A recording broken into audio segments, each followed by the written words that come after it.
La Alpispa, con Mercedes Martín y Eugenio González.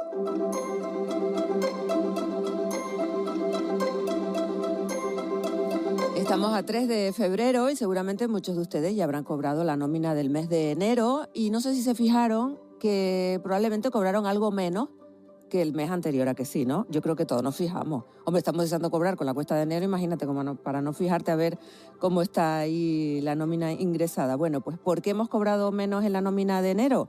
Carlos Talavera es vocal de la Asociación de Asesores Fiscales de Canarias. ¿Qué tal, Carlos? Buenos días. Hola, ¿qué tal? Muy buenos días. ¿Esto le ha pasado a todo el mundo, lo de cobrar un poco menos en la nómina del mes de enero? Bueno, es muy relativo porque habrá quien cobre más si le subieron el sueldo, ¿no? Bueno, claro, si se da la circunstancia que te suben el sueldo por algún motivo. Vamos a ver, lo que tenemos que hablar es lo siguiente, vamos a ver, lo que tenemos que hablar es que se incrementan a partir de enero, se incrementan unas determinadas cotizaciones, ¿no? Ajá. Entonces, esas cotizaciones básicamente son dos, que son las raras, porque luego están las de toda la vida, ¿no? Las contingencias comunes, accidentes de trabajo, todo eso queda más o menos igual, pero las que cambian serían, y además estaba previsto que cambiaran, no es una cuestión, digamos, novedosa, lo que pasa es que entran ahora. Y después con una reserva tremenda, ¿no? Ustedes saben que se ha rechazado en el Parlamento un Real Decreto del Gobierno donde estaban toda esta serie de normas, ¿vale? Entonces a mí no cabe duda de que entrará en vigor y además con efecto retroactivo del 1 de enero, con lo cual no pasará nada. Pero ¿de qué se trata? Estamos hablando de la cotización que se llama mecanismo de equidad intergeneracional y estamos hablando también de una cotización adicional de solidaridad, ¿vale? Entonces, el mecanismo de equidad intergeneracional está previsto que dure hasta 2050 y además se va a incrementar cada año. O sea, este año 2026 es un 0,90 que se tiene que pagar sobre la base de cotización de contingencias comunes, sobre lo que básicamente la base de cotización de contingencias comunes es todo lo que ganamos al mes, todo lo que devengamos en el mes, siempre y cuando no sean dietas o cosas así que están excluidas de cotización, ¿no? Entonces, sobre eso se le aplicará un 0,90%, del cual el 0,75 paga la empresa y el 0,15 paga el trabajador. El trabajador verá un 0,15%, ¿vale? Pero el año pasado ya estaba esto vigente. En vez de ser el 0,90 era el 0,80 y el trabajador pagaba el 0,13. No es nuevo, quiero decir, hay un incremento, no es nuevo. ¿Pero esto es solo en el mes de enero o todos los meses, ese 0,15? No, eso será todos los meses, será todos los meses, claro, esto en enero porque empieza el año, ¿no? Empieza el año, digamos, natural y tradicionalmente cambian las cotizaciones, cambian o digamos, se vuelven a imponer las mismas, ¿no? Cambia el salario mínimo interprofesional, se suben las pensiones. Ahora tenemos el lío porque lo más novedoso fue que al no aprobarse el famoso decreto ómnibus en el Parlamento, pues sí, el incremento de las pensiones se quedó en pendiente, en veremos. Parece ser, por las noticias que están apareciendo y tal, que bueno, que el gobierno lo va a presentar separado con aquellas otras normas que eran problemáticas para que se puedan aprobar. Por lo otro ya veremos si se aprueba. Parece que tienen también acuerdos para aprobarlo. Me refiero, no tiene nada que ver con esto, me refiero al tema de los desahucios y este tipo de cosas, ¿no? Pero bueno, básicamente de lo que se trata es de que tenemos unas cotizaciones a la Seguridad Social que vienen desde el año 2023, la del mecanismo de equidad intergeneracional, que bueno, que está previsto que suban así, pues año a año, hasta el 2050. En el 2050, pues no será el 0,90 ni el 0,80, ya será un 1,20, del que el empresario pagará un 1% y el trabajador pagará el 0,20, ¿vale? Yo no sé si esto... ¿Eso en cuanto a las pensiones, entonces, para garantizar el sistema de las pensiones con este mecanismo de equidad intergeneracional? Y luego el otro, el de la cuota de solidaridad. Sí, mira, básicamente yo creo que es para lo mismo, ¿sabes? ¿Por qué? Porque el gobierno ha pensado que hay que cubrir el déficit de seguridad social en pensiones, en prestaciones, pues con cotizaciones adicionales o con mecanismos como este de equidad, ¿no? Entonces, esta cotización adicional, esto es más elitista, ¿no? Por decirlo de alguna manera. Esto lo van a pagar aquellas personas que perciban un salario superior a la base máxima de cotización. Hay que tener en cuenta que la base máxima de cotización para este año son 5.101,20 euros al mes. Claro, una persona que cobra 5.101 5.101 euros al mes, pues es un buen salario, ¿sabes? Es un buen salario. Entonces, lo que supere de 5.101,20, ahí además entramos en los tramos, ¿no? En los tramos, pues si hasta un 10% más de 5.101,20, este año 2026 va a pagar un 1,15, ¿vale? Ujú. A ver, esto también hay que tener en cuenta que esto no lo paga todo el trabajador. La empresa pagará el 83,39% de ese 1,15 y el trabajador pagará el 16,61 de ese 1,15. No tengo la cifra exacta, el porcentaje que es, pero bueno, habría que calcularlo. Sí, no, Pero pero bueno, más o básicamente, menos. vale, que el empresario paga una parte mayor que lo que paga el trabajador. Y Ujú. estamos hablando de trabajadores con salarios altos.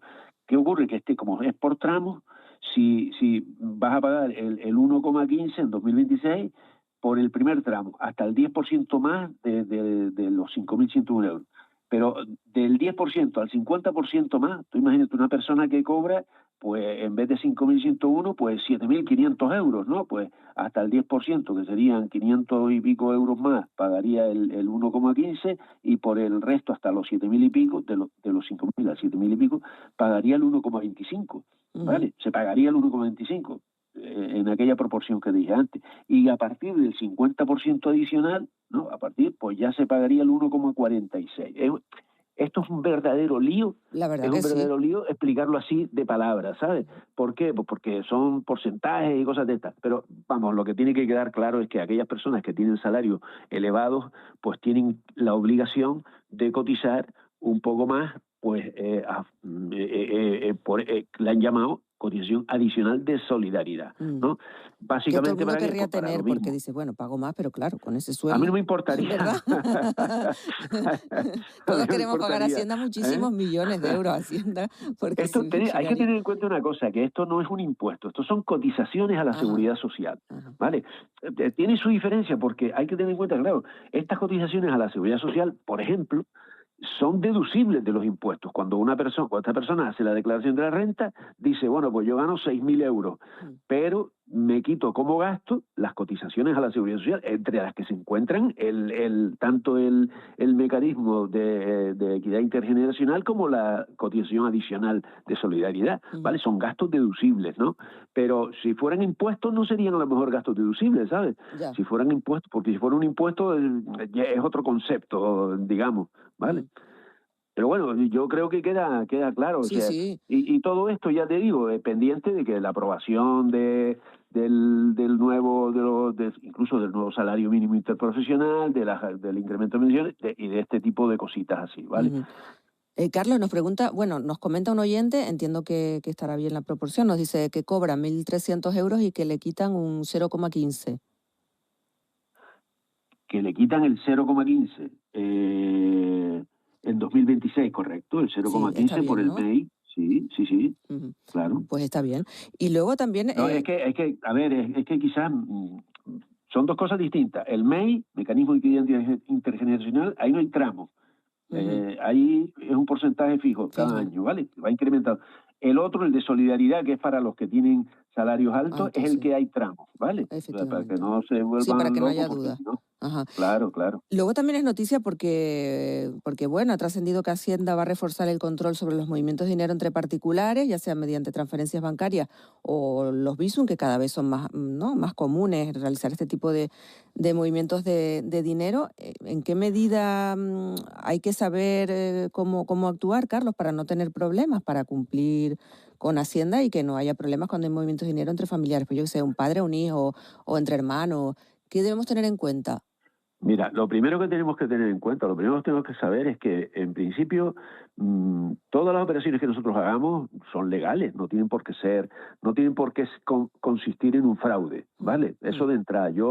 Hay un principio jurídico, un principio general del derecho que es el de la buena fe. Las mm. cosas se hacen de buena fe, Mm. pero claro, el problema que tenemos con esto es que es una novedad.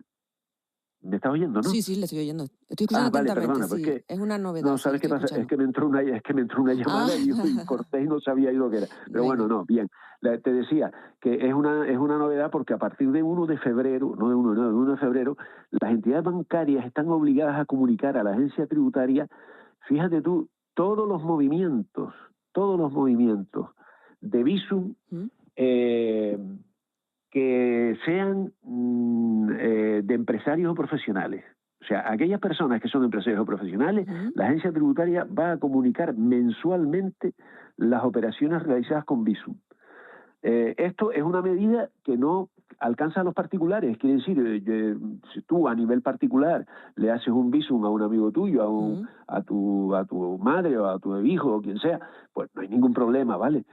Ahora bien, hay que decir una cosa. Todo movimiento... bueno, vamos a dejar aparte otra cosa. O sea, si haces ingresos de más de 3.000 euros en el banco o de más de 10.000 euros, transferencia de más de 10.000, etcétera, eso sí que lo van a comunicar, ¿vale? Y luego, anualmente, el banco va a comunicar las operaciones de Bizum de más de 25.000 euros, ¿vale? Pagar en Bizum 25.000 euros a mí me parece la mucho, verdad ¿sabes? que no sé quién llega llegase. un poco mucho. Sí, ¿no? bastante. Me parece un poco mucho. No, los habrá, seguramente. Ya.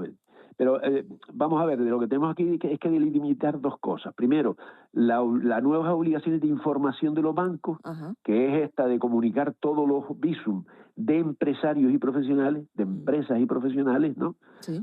Sea empresas, tanto sociedades como empresarios individuales, personas físicas, pero no de particulares, ¿ok?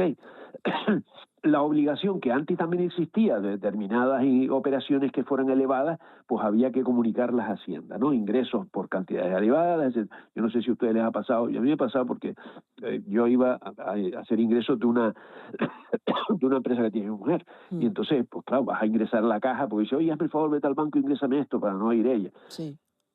Ingresas 3.000 euros, que es la caja una semana, una cosa así, y ¿qué ocurre? Que te pedían el carnet de identidad y tal, porque esa operación va a estar identificada. Claro. Hombre, si yo lo puedo justificar, no tengo ningún problema. Y esto es lo que quiero decir. Si tú tienes una justificación para cualquier Bizum o operación, por muy elevado que sea el importe, no hay problema. Y luego tenemos que diferenciar cosas. No es lo mismo que tú tengas un hijo estudiando fuera de tu casa y tengas que alquilarle una casa y pagarle la matrícula, los libros, la comida, etcétera, etcétera, que se irá un pastón en eso. Sí. Eso no es una donación, ¿vale? Eso no es una donación, eso es un gasto familiar que tú tienes porque ese hijo estará todavía contigo.